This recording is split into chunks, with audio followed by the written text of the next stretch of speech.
kita semua shalom, damai di hati, ada sukacita. Amin. Kita telah berada di hari keempat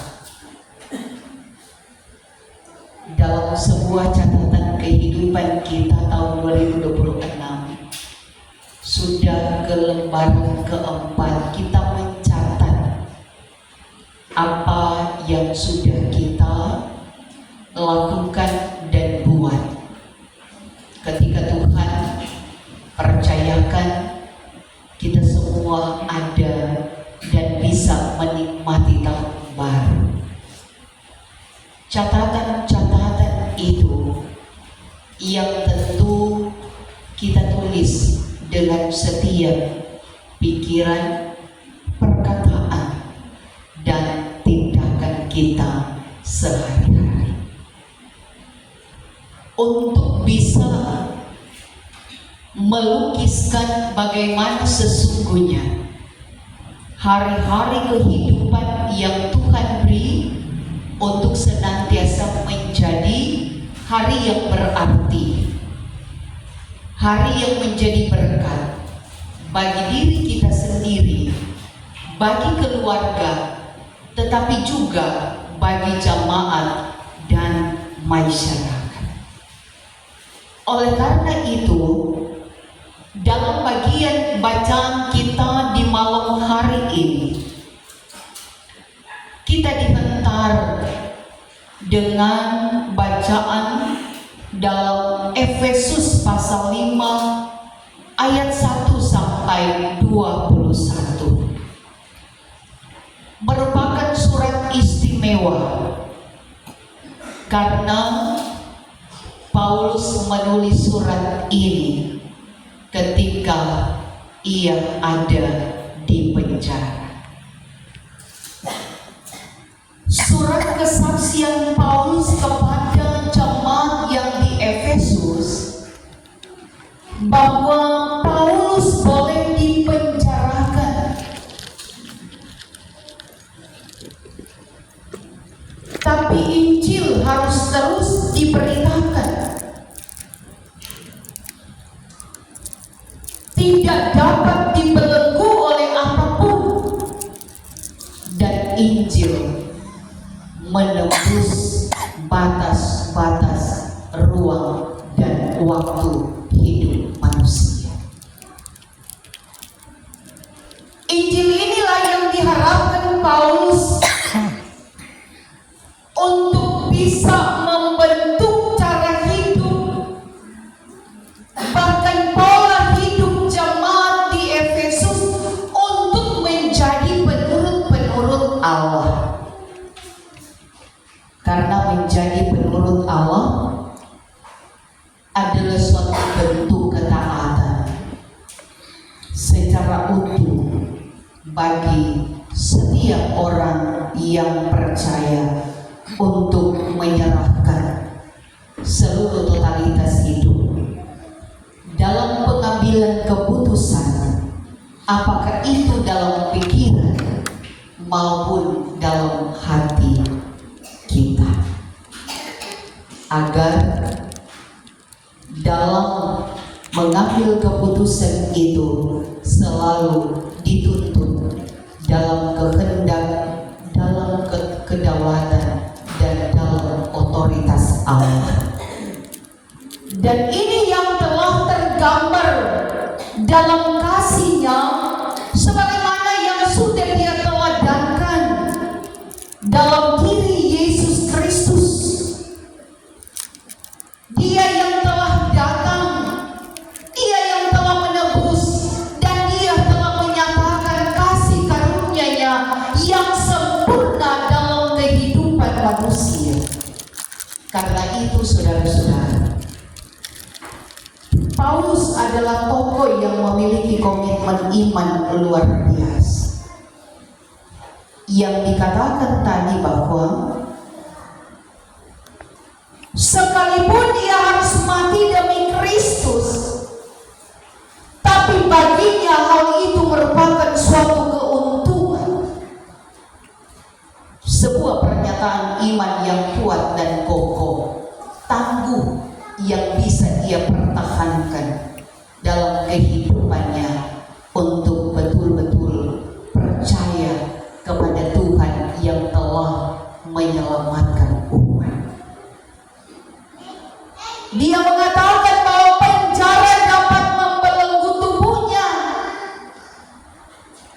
namun penjara tidak dapat membendung apa yang dia kerjakan tentang Injil keselamatan Yesus.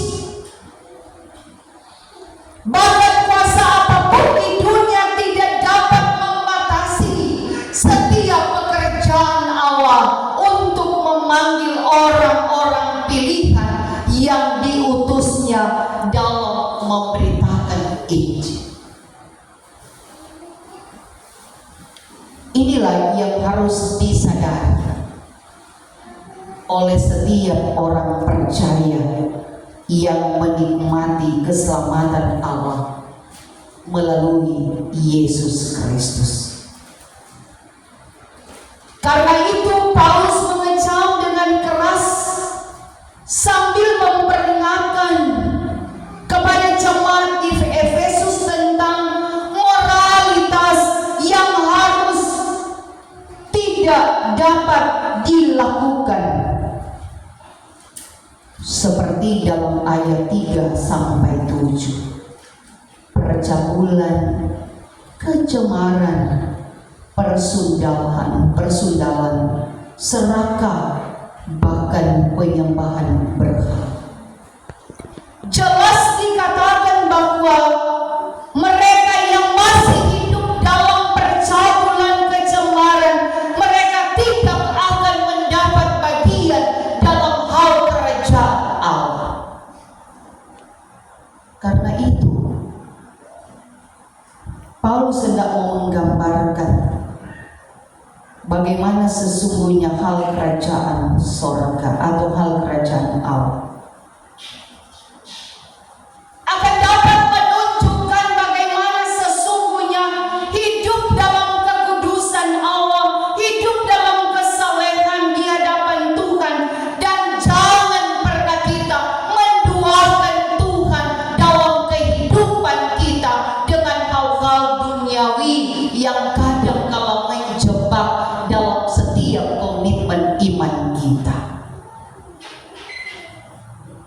seperti materialistis dan hedonis. Karena itu dalam ayat 8 Paulus menjelaskan tentang identitas jemaat Efesus. Dahulu kamu hidup dalam kegelapan. Artinya bahwa ketika kamu hidup dalam kegelapan, hidup dalam dosa, dalam kesurangan, dalam kejahatan, tapi ketika mereka mengenal Allah, Paulus menekankan bahwa sebuah identitas yang baru yang disebutkan orang-orang yang terang di dalam Tuhan. Luar biasa. Allah berkenan menyatakan karya agungnya dalam kehidupan setiap orang percaya. Karena itu terang menunjuk pada terang yang bercahaya melalui karakter kehidupan yang benar.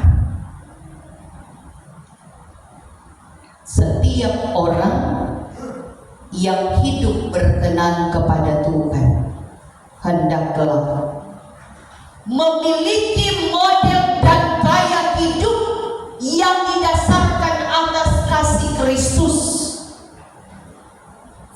yaitu kasih yang mau berkorban, kasih yang mau bersedia membayar harga untuk orang lain, agar kita tidak mengikuti dengan keadaan dunia. Kita bisa menunjukkan gaya dan model hidup kita untuk melayani sesama dengan cara bukan hanya menyenangkan Allah, tetapi mampu memberi korban hidup tetapi juga kita yang tetap terus hendaklah menuruti apa kehendak dan mau Tuhan.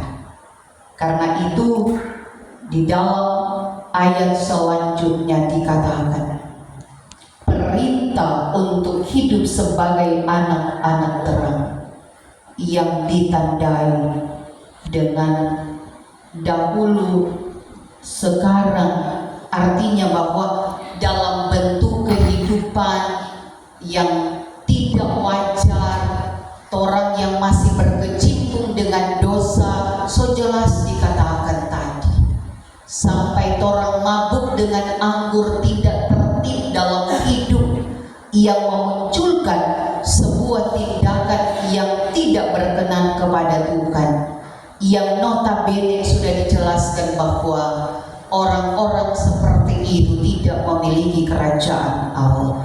Karena itu ketika kita yang siap dan tetap terus menjadi terang bagi dunia ini, bagi kehidupan sesama, bagi kehidupan dalam tugas kerja kita di tahun 2026 ini, mari kita bangkit dalam kekuatan semangat iman untuk betul-betul memiliki perubahan diri dalam membentuk karakter kehidupan yang ditandai dengan keteladanan Kristus. Maka milikilah hidup dalam kesetiaan, ketaatan, kejujuran, bahkan hiduplah damai sejahtera. Artinya bahwa milikilah buah-buah roh yang akan menuntun perjalanan kehidupan kita. Dan ketika kita akan mampu memiliki itu, maka yang kita dapati adalah buah kebaikan, buah keadilan dan kebenaran. Dan ini yang menjadi dasar fondasi kehidupan yang akan menguji sambil mengevaluasi kepercayaan, keyakinan, iman kita kepada Dia yang telah menyelamatkan dan telah memberi keselamatan dalam hidup. Yakinkanlah bagi kita bahwa ketika Allah memerintahkan dalam ayat yang ke-15 dikatakan, jangan seperti orang bebal, tetapi seperti orang arif. Jangan bodoh, tetapi berusahalah mengerti kehendak Tuhan. Jangan mabuk oleh anggur, tetapi penuhilah dengan roh. Bahkan kehidupan dalam roh akan nampak dan jelas dalam setiap tutur kata kita, dalam setiap perbuatan kita, dalam kerendahan diri kita. Kita akan mampu menjadi berkat bagi orang lain, walaupun kadangkala ego menghentak kita.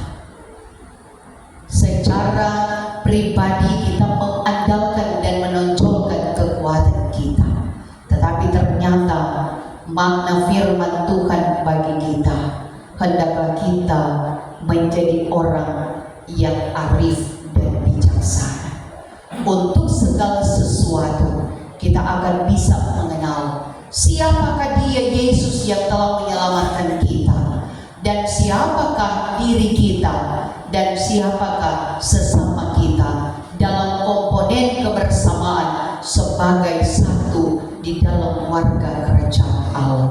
Bangun dan bangkitlah dalam tahun 2026 untuk